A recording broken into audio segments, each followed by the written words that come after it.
Alrighty. It's 5 o'clock Pacific Standard Time, and we're getting ready for Manifest Monday. Come on in, come on in.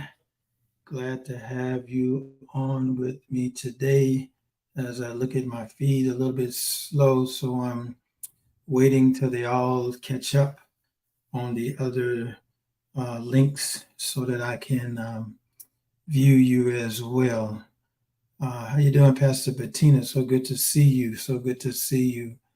I'm waiting for the other to come up. There we go. I see it there. I'm waiting for the one for the Sanctuary Church to come up. And there we go. All right. So I'm looking to see everybody on now. We are having trouble streaming to Facebook. Yeah, what's wrong with Facebook? I'm sorry, I'm checking to see. It says having trouble with Facebook, and I'm not understanding what the problem is getting it on Facebook. But I'm going to go ahead on and get that text in. I'm going to go ahead and start, and hopefully whatever issue they're having with Facebook will be corrected. Hello, I see Pastor Jay. I see Pastor Prophetess May. If you're on, please check in. I see you already, Pastor Bettina. Thank you so very much. I'm looking to see if I'm missing anybody that I need to recognize. Come on in, come on in. I know we had a storm in Southern California, but the storm is over. So, and I know it was supposed to be the first day of school, but out here in Southern California, but the problem,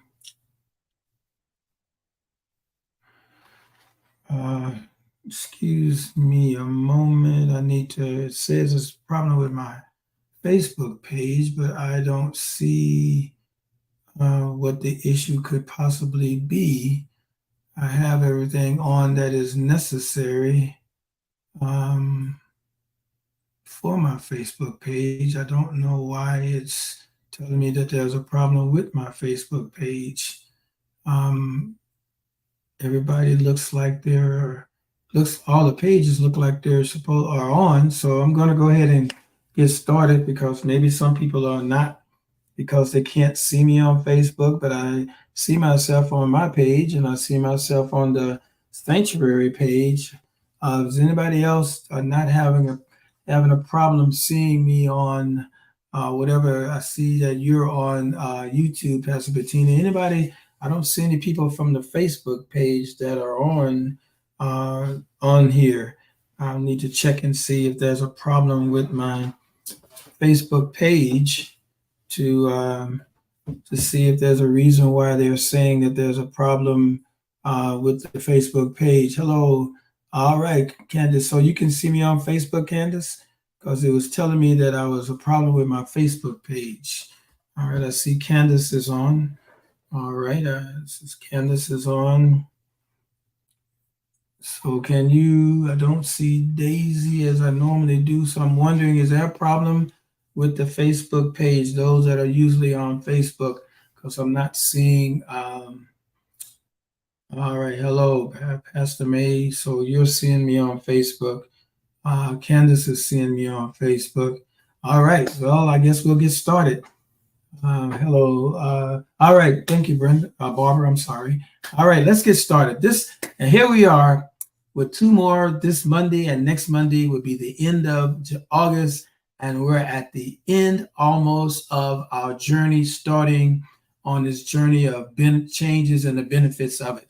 I know it's been a long time. I know it's probably it is the longest series I've ever done on Manifest Monday, but I felt it was so essential to do so. And I think a lot of people have been blessed. I know I have been blessed just personally by going through this benefits of change and making corrections as I walk this out. So today we're going to see, as you can see, strolling across the bottom, and I said this on last week, that we would talk about when you need a course correction. So this Monday and next Monday, that's how we're going to wrap it up, a little summarization as well. But this Monday and next Monday, we're going to be talking about, and I want to be a little bit in depth about it, about when you need a course correction, because we want you to understand that it is never too late to make a course change. It's never too late to change. People always say, well, I'm too old to change. I'm set in my ways, but it is never too late to change. I'm pretty close to 70 years old come December, and I'm constantly still making changes in my life to better not only myself, but better myself as a pastor, a minister, a father, a husband, grandfather, now great-grandfather. So I'm implementing changes in order to accomplish that. So you're never too old to change. And it was Henry Steele who said, change does not necessarily assure progress, but progress implicably requires change. So change may not necessarily assure progress, but progress implicably requires change. Even after we've made a decision to initiate change in our lives, there may be times when we move off course, or to a greater or lesser degree. So even though when we made our decision, as we've been talking over the last month and a half now about the change, and maybe we decided we're going to initiate change, but it's sometimes it's hard after you make the decision to change. And then when you make the decision to change, then there's times that you could get off course to a greater degree or a lesser degree. What is important during these times is that we not become discouraged and convinced ourselves that we knew it would never work out. Anytime you start making changes and things don't happen the way we think they should happen immediately, we start thinking that, how you doing, Sean? That we are, oh man, it ain't never gonna work out. I should have never done it, and it's not worth even trying anymore. It is vital that we may not stay on course, rather, but immediately may have to make some course corrections to move in line with our purpose. We might have to make some course correction to move in line with our purpose. As the quote at the beginning that I told you emphasizes, if we truly want to make progress in life, we must persevere in implementing changes. One of the saddest things I ever heard people say over the years is, I cannot change. Have you convinced yourself that you cannot get back on track because you have wandered from your purpose and from God? Or we owe it to ourselves and God to wholesomely and wholeheartedly pursue the purpose He has given us. When we go back to our original vision and tap into who we are, because that's important, because you can get off track, but if you lose track of who you are, it makes it even more difficult. And what you were meant to do. It's not only important to know who you are, but what you are meant to do. I talk to people all the time, and the problem is not so much who they are. They're good in who they are. They know who they are. They can wrap around their mind around who they are, but they don't know what they were meant to do. And because they don't know what they were meant to do, they get off track. And we have to become re-energized, because we can lose our energy going down the wrong place, and so that we can still continue to move forward. Whether you've never taken off, or still idling on the runway, or have gone off course, you must understand in mid-flight, it is never too late to change. Think of Abraham, one of the greatest patriarchs. At 75 years of age, he was approached by God with an unusual proposition. In Genesis 12, 1-2, and verse 7, it says, leave your country, your people, your father's household, and go to the land I will show you. I will make you a great nation, and I will bless you. I will make you your name great, and you will be a blessing. To your offsprings, I will give this land. Even at Abraham's advanced age, he traveled this nature might have caused him. He still obeyed God and did what God said. The suggestion was that he offer up his offspring, who was said was going to inherit the earth. And so even though he was called to inherit the earth, and be the seed that he was sowing, he was told to sacrifice him. And at 75 years old, we look at that and say, we didn't think about that. Can you think about right now, if you were 75 years old, God tell you to pack up everything and move to a place, not only to a place, but move to a place that I'm going to show you. You don't even know where you're going. You're just going to get in the car and just start moving, and God is going to direct you. At a late age, you would think that, hey, this is crazy. I'm too old for this. I can't handle all this traveling. But you have to be able to understand that you have to be obedient to God. I remember when I first came in the Marine Corps, I came in under an open contract. Back then it was, you had the draft going on, so you had to register the draft before your 18th birthday, or you could be drafted into the Army. I didn't want to be drafted into the Army. No disrespect to the Army. I wanted to go into the Marine Corps because I didn't feel mature enough to go to college, so I went into the Marine Corps. I signed an open contract, which, in thinking back now, it was definitely the wrong thing to do. And a 6-year contract on your first contract was definitely the wrong thing to do. But I was in there and I was there. So when I got to my first duty station, actually my second duty station, is when I was told that, okay, you already got 6 years, signed up for 6 years. You only done one. You did the 1 year in Okinawa.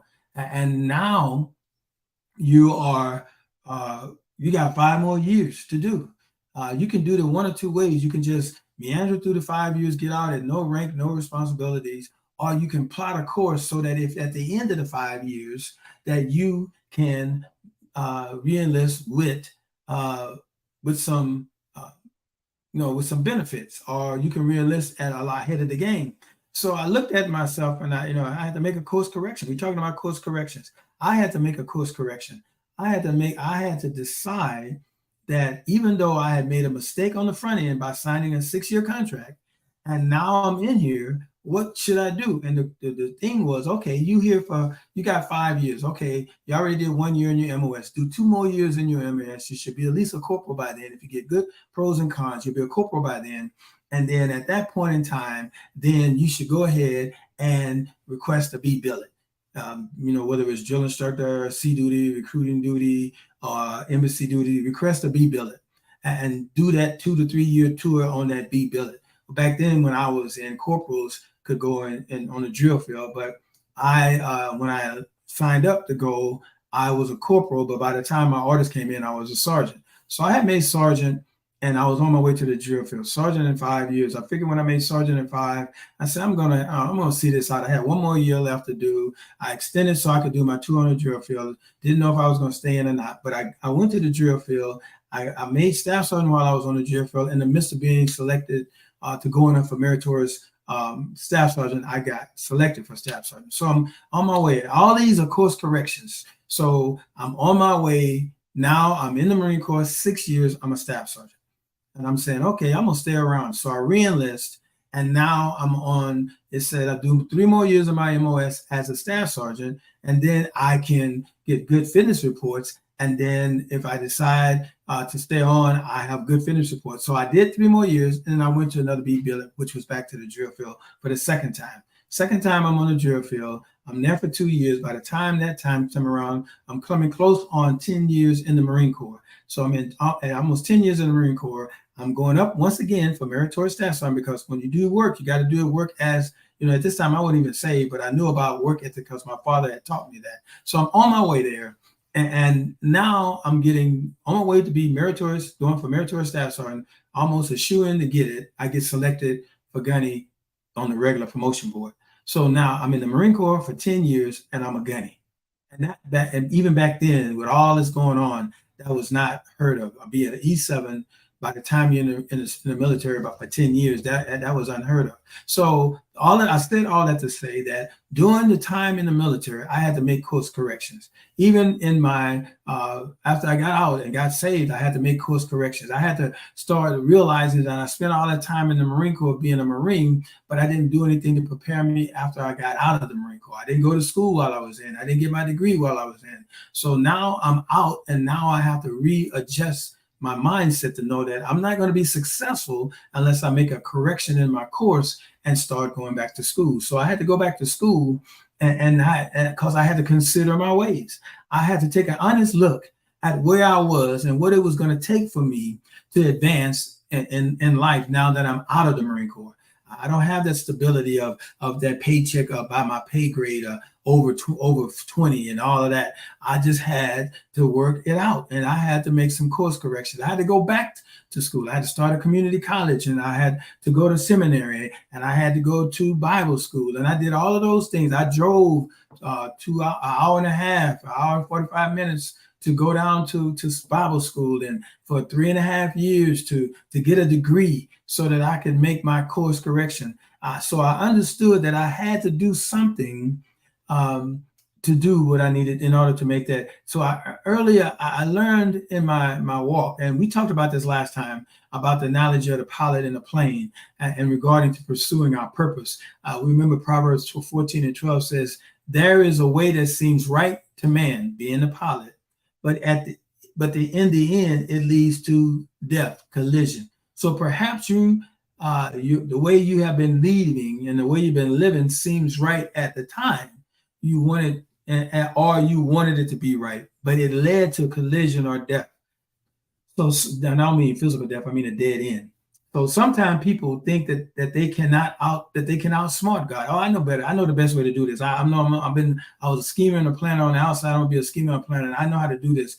They say I'm not going to do what I need to do, but I'll still be able to fulfill my purpose. You can't get away with shortcuts. Not when it comes to your purpose in God. You can't get away with shortcuts or substitutes. Try and substitute something else for God's plan for your life. It's like trying to run your car on orange juice instead of fuel. Trying to substitute your plans instead of God's plans is like trying to substitute orange juice for fuel in your car. It's not going to work. It's going to damage the engine, and you're going to end up with a car that is not functional, and a whole engine, which is going to cost a whole lot of money, would have to be replaced. But if you follow God's plan always works out. It may run while you're doing that, because you still got gas in the gas tank, but eventually it's going to break down, and then the car is going to break down. So Psalms 119:59 says, I have considered my ways and have turned my steps to your status. So the writer of Psalms was saying, in essence, I thought about the way my way was going in life, and therefore I changed course. The first thing you do is to consider your ways. You have to look at what you're actually doing, where your actions are leading you. That is so deep and profound. If I didn't say anything else for today, that would be something that you needed to grab a hold of. So let me say that again. You have to think about your life, where you're going. Is your life going the way it's supposed to go? And do I need to make some changes? I have to consider my ways. I need to take a reevaluation of my life. Am I going the way I need to go? Am I equipping myself for success on the road to my purpose and destiny?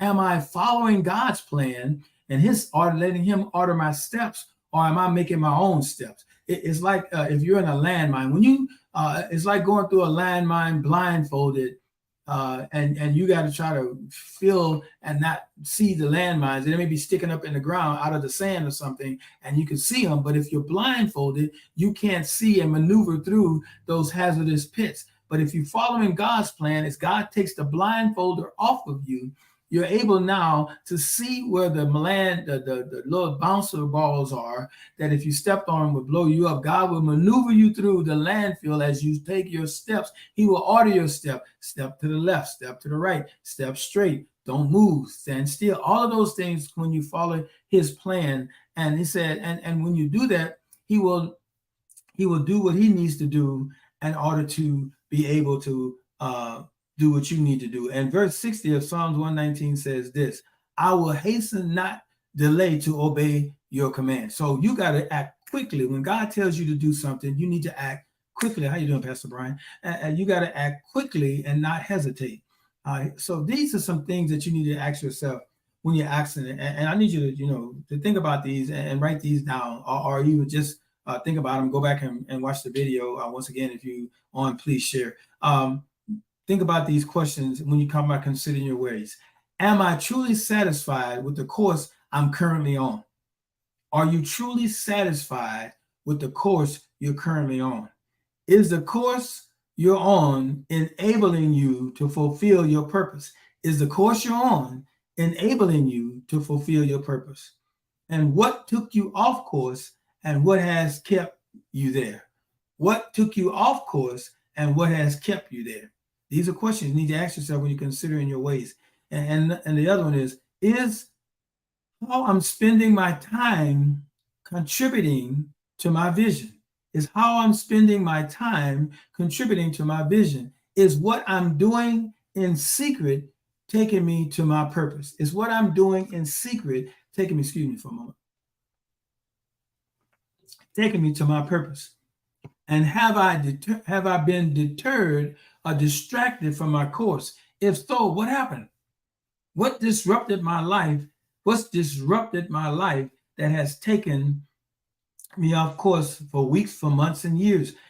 Have I deterred or been distracted? Have things moved me and disturbed me and deterred me from and distracted me from being on course? And if so, what were they? And how did that happen? And how long have I been going off course on this way? Why am I in the condition? Why am I in the same condition, rather, that I was in last year with no improvement? Every year you should get better, even in your walk with Christ, more mature, understanding his word more loving, more kind, walking out the fruit of the Spirit. Every year you should be more and more like God, and you should not be the same in 2023 as you were in 2022, and you should be even better in 2024 because you're working towards perfection, you're working towards maturity, and you're working towards walking out the purpose that God has called you to be because you want to be what God called you to be. So, and the last two questions are this: why haven't I developed or advanced in any area? Why haven't I developed? I've been saved for 5 years and I haven't matured. What is wrong? What am I doing wrong? It's not always somebody else's fault. Sometimes it's the things that we're not doing that causes us to not be able to move forward. And the last one is, does what I do have an eternal value? I'm not talking about your job, because that's just something that you do for pay. I'm talking about what you're doing rather for the kingdom, does it have eternal value? And these are the questions you ask yourself when you're considering your ways. And I'm going to, for the few minutes that before me, I'm going to talk to you about some reasons to change your course. We're going to talk about some reasons to change your course. Number one is this: you missed your goal. That's a good reason to change your course.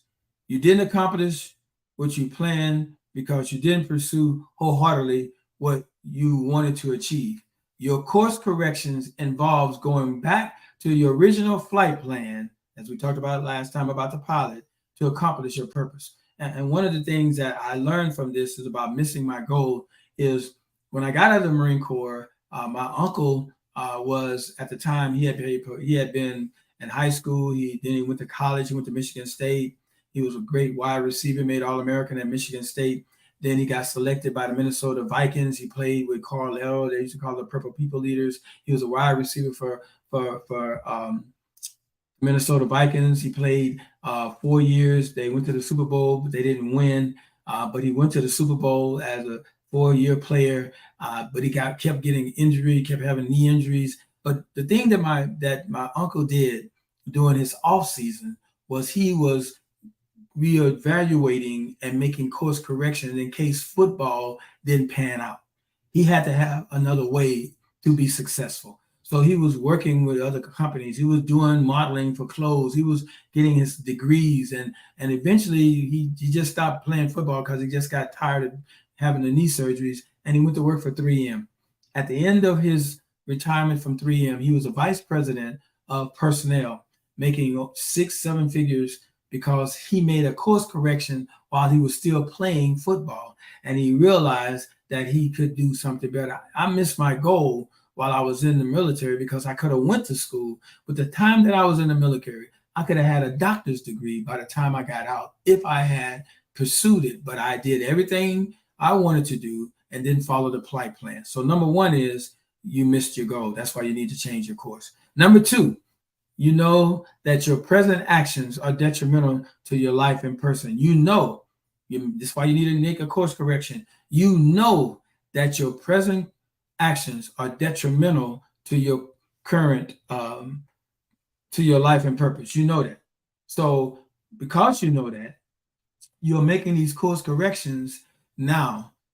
And if what you're doing is causing problems, you have to change your course and do things different that will put you in a clear path to purpose. For example, perhaps you've fallen into debt because you slipped into unwise financial habits. Make a course correction by developing a plan to get out of debt and follow sound financial practices. A lot of times, it's not the devil that got us in debt; it's ourselves. We're not givers, we're not tithers, we don't follow God's principles. We get cars and we charge them up, and now we have to be. I know because I had to go through all of that and had to learn from the principles of having sound financial practices. You'll be successful when you have sound financial practices. Number 3, you need to eliminate friction. Sometimes you need to adjust your course because the distance, the direction in which you're going seems filled with frictions. So you gotta get rid of the conflicts. I mean, conflicts is normal, but you gotta get rid of the frictions. You shouldn't be fighting. You should be not fighting all the time. For example, if you have conflict because somebody is jealous about the young person that you're working with, then you have to ask yourself, what is the conflict about?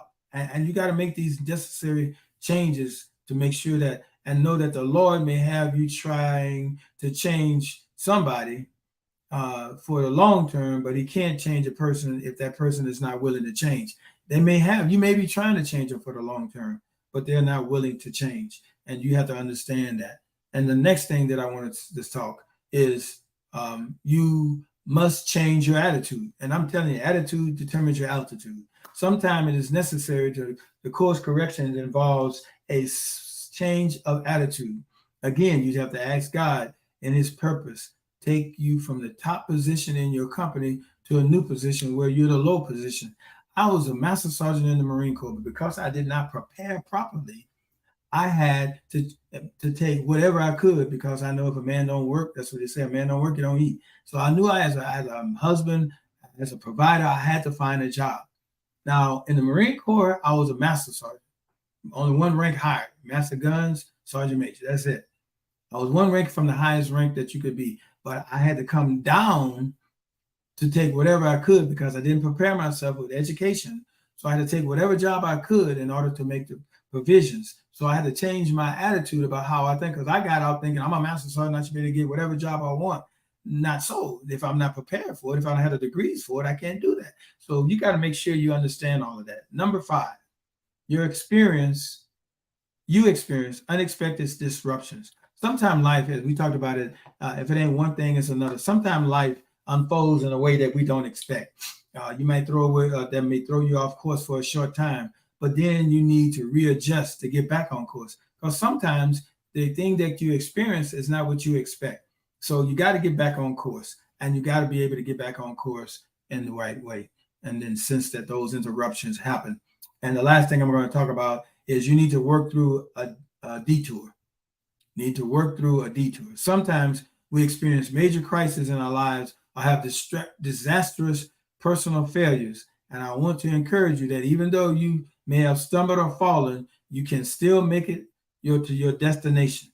You know, like a flight may be delayed and you're trying to catch the next connection, but you have enough time in between. So if the flight is an hour delayed and you have a 2-hour layover, a 2-hour layover, even if the flight is an hour late getting to where you are, you still have an hour to get to your next plane. So while there may be a delay and while there may be a detour, like today, the roads are closed. So people could not go from here to 29. You could get, I think as far as you could get was to maybe the Yucca Valley, and that was it.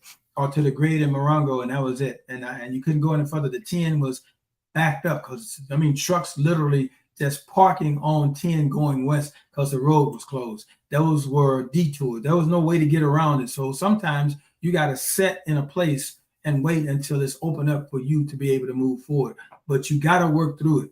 So just like in a GP, when you're going somewhere and the way you're going, there's a lot of traffic and it would be a lot of delays, that your GPS will take you around the traffic, and it seems a longer way, but you'll get there when you need to get there. So those are the things that you need to look at as we look at this thing called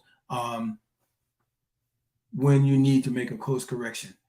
And the last thing I'm going to say is your timing is off. Sometimes we may mistake the timing of our season and try to act out too soon. Don't act too soon. Stay on course. If the time is not yet right for certain things to occur, you must regroup and make a course correction that will prepare you for the time when the season is ripe to harvest. Make the course correction, know when not to move, know when to move, and know that when you're on God's time, you're on the right time.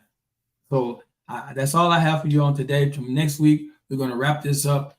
I'm still thinking that there's some issues with the Facebook, because I noticed that there are people that are on, and I noticed that there's comments, but there has not been any comments since we started. So I'm assuming that people are there and maybe they're taking notes and you can't. But I'm just concerned that a lot of the Facebook people were not able to. I know Pastor Patina, you're on YouTube, so you're able to continue to hear. So I'm not really sure what the issue is with my Facebook page, but I will make sure by next week I will make that correction and get I may need to make a course correction on StreamYard as to how I go about. I'm looking at all the errors. I mean, on the checks, and the boxes are checked, and that I'm supposed to be on all of these medias. And so I will make sure that happens next time. So as always, next week, we're going to wrap this up. We'll be done with our 2-month